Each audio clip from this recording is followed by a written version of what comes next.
Shalom. దేవుని పరిశుద్ధ నామానికి మహిమ కలుగును గాక. మన ప్రభువును రక్షకుడైన యేసుక్రీస్తు యెషువా మెస్సీ నామంలో ఆత్మీయులైన మీ అందరికీ నా హృదయపూర్వక వందనాలు తెలియజేస్తున్నాను. ప్రభునందు ప్రియులారా, దేవతి దేవుని మహాకృప వలన అందరూ కూడా సంతోషము, సమాధానము, క్షేమం కలిగి ఉన్నారని తలంచున్నాను. అట్టి కృపను దేవదేవుడు మనందరికీ దయచేయను గాక. అందరికీ షలోం, ఉదయకాలపు శుభాలు తెలియజేస్తున్నాను. ఈరోజు దేవుడు పరమ తండ్రి మనకిచ్చిన వాక్య భాగము మత్తయి సువార్త 4వ అధ్యాయము 19వ వచనంలో ఈ విధంగా వ్రాయబడి ఉంది. ఆయన నా వెంబడి రండి, నేను మిమ్మును మనుష్యులను పట్టు జాలరులుగా చేతునని వారితో చెప్పాను. ఆయన అనగా యేసుక్రీస్తు యెషువా మెస్సీ చెప్పిన మాట ఏంటంటే, నా వెంబడి రండి, నేను మిమ్మును మనుష్యులను పట్టు జాలరులుగా చేతునని వారితో చెప్పాను. ఇక్కడ రెండు మాటలు మనం చూస్తున్నాం. ఒకటి, ఆయనను వెంబడించడము. ఆయనను వెంబడిస్తే మనకు కలిగే ఆ యొక్క మేలు, ఆ యొక్క దీవెనను ఈ వాక్య భాగంలో మనము చూడగలుగుతున్నాము. ఉదాహరణకి ఒక చిన్న పిల్లడు ఉన్నాడు అనుకోండి, ఫస్ట్ వాడిని స్కూల్లో వేసినప్పుడు వాడి స్కూల్కి సరిగ్గా వెళితేనే వాడు చదువు సరిగ్గా వస్తుంది. అలా కాకుండా మానేసిన దగ్గర కూర్చుంటే చదువు సరిగ్గా వస్తుందండి. ఏదైనా నేర్చుకోవాలంటే మనము ఎక్కడికన్నా వెళ్ళాలి, లేదా ఒక గురువు దగ్గరికి వెళ్ళాలి, గురువు చెప్పినట్లుగా వినాలి. అయితే ఈ ప్రియులరు, ఇక్కడ పరమ తండ్రి, ఆయన కుమారుడైన యేసుక్రీస్తు యెషువా మెస్సీయా ఆయన చెప్తున్న మాటలు ఏంటంటే చూడండి, చాలా అద్భుతంగా ఉంటాయి. నా వెంబడి రండి, నేను మిమ్మల్ని మనుషులను పట్టు జాలరులుగా చేతును. అయితే ఈ యొక్క మాటలోని ఉద్దేశమును యోహాను సువార్త 12వ అధ్యాయము 26వ వచనంలో మనం చూడగలుగుతున్నాం. ఒకడు నన్ను సేవించిన ఎడల నన్ను వెంబడింపవలెను, అప్పుడు నేను ఎక్కడ ఉందునో అక్కడ నా సేవకుడును ఉండును. ఒకడు నన్ను సేవించిన ఎడల నా తండ్రి అతన్ని ఘనపరచును. ఇదిగో ప్రియులారా, అక్కడ ఆ యొక్క మేలు, మనకి దాగి ఉన్న మేలును పరిశుద్ధాత్మ దేవుడు ఈ వచనంలో మనకు చూపిస్తున్నాడు. ఆయనను వెంబడిస్తే కలిగిన మేలు ఆయన ఏం చెప్పాడండి? మనుషులను పట్టు జాలరులుగా చేతులను చెప్పాడు. అయితే అది మాత్రమే కాదు, ఆయనను వెంబడించడం వల్ల ఏంటంటే, మనము ప్రభువైన యేసుక్రీస్తు యెషువాని వెంబడించడం వల్ల ఆయన తండ్రి అయిన పరమ దేవుడు మనల్ని ఘనపరుస్తాడు, గొప్ప చేస్తాడు, మేలులతో దీవెనలతో నింపుతాడు. అయితే మనము రక్షించబడిన తర్వాత, మనం ఆయన సొంత రక్షణగా తెలుసుకున్న తర్వాత మనము కూడా ఒక జాలరిగా మారిపోవాలి. మనుషులను పట్టు జాలరులుగా అనగా అనేక మందిని ఈ వాక్యము ద్వారా ఆయన వైపు తిప్పటమే జాలరిగా నీవు ఈ లోకంలో చేసే పని. అంతకంటే గొప్ప భాగ్యం ఏముందండి?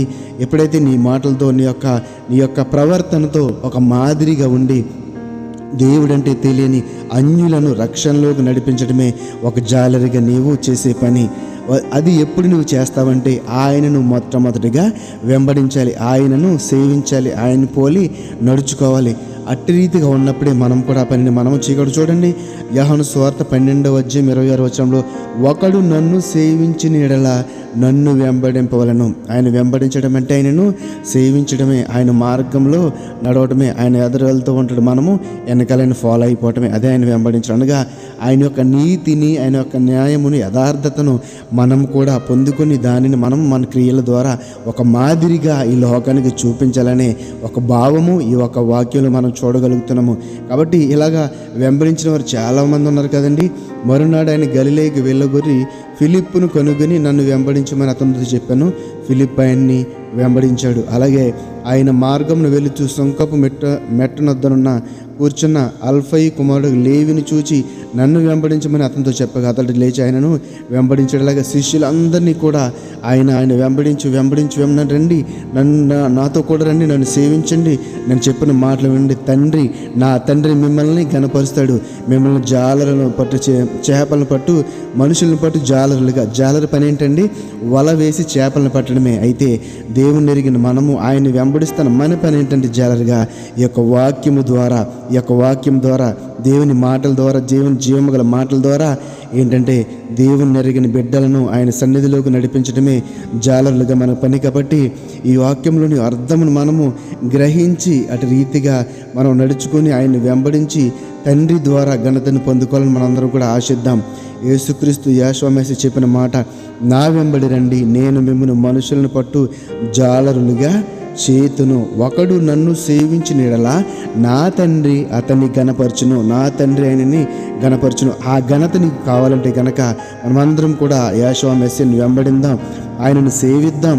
ఆయన మాట ద్వారా, ఆయన చూపించిన మాదిరి ద్వారా అనేక మంది బిడ్డలు దేవుని సంధిలోకి నడిపిందాం. అట్టి కృప దేవత దేవుడు మనందరికీ దయచేయను గాక. ఆమేన్. పరిశుద్ధుడా, మహోన్నతుడా, మమ్మల్ని కన్న తండ్రి, నీ పరిశుద్ధమైన నామమునకు వందనాలు, స్తుతులు, స్తోత్రాలు. నాయనా, మమ్మల్ని మనుషులను పట్టు జాలరుగా చేస్తారని ఈరోజు మాతో మాట్లాడరు. దానికంటే ముందుగా మాలో సంసిద్ధత, నీతో కూడా వచ్చే ఆ త్యాగము, నీతో నీ అడుగులు వేస్తూ నడిచే ఆ గొప్ప భాగ్యం, అంత గొప్ప కృప మేము పొందుకుని ప్రభువా, నిన్ను సేవిస్తూ నీ వాక్యానుసారమైన జీవితాన్ని జీవిస్తూ విరిగి నలిగిన హృదయాన్ని మీకు సమర్పిస్తూ అనేక మంది బిడ్డలకు మాదిరిగా ఉండి నీ సన్నిధిలోకి నడిపించే కృపను దయచేయమని, ఈ వాక్యం విన్న బిడ్డల హృదయాల్లో ఈ వాక్యమును ఫలింపచేసి మనుష్యులను పట్టు జాలరుగా మార్చమని, నీ తండ్రి యొక్క ఘనతను పొంది కృపను దయచేయమని నజరేయుడైన యేసు మెస్సీ నామములో ప్రార్థన అడిగి వేడుకొనుచున్నాము తండ్రి. Amen, amen. షలోం. అందరికీ వందనాలు. Praise the Lord. షలోం. దేవుని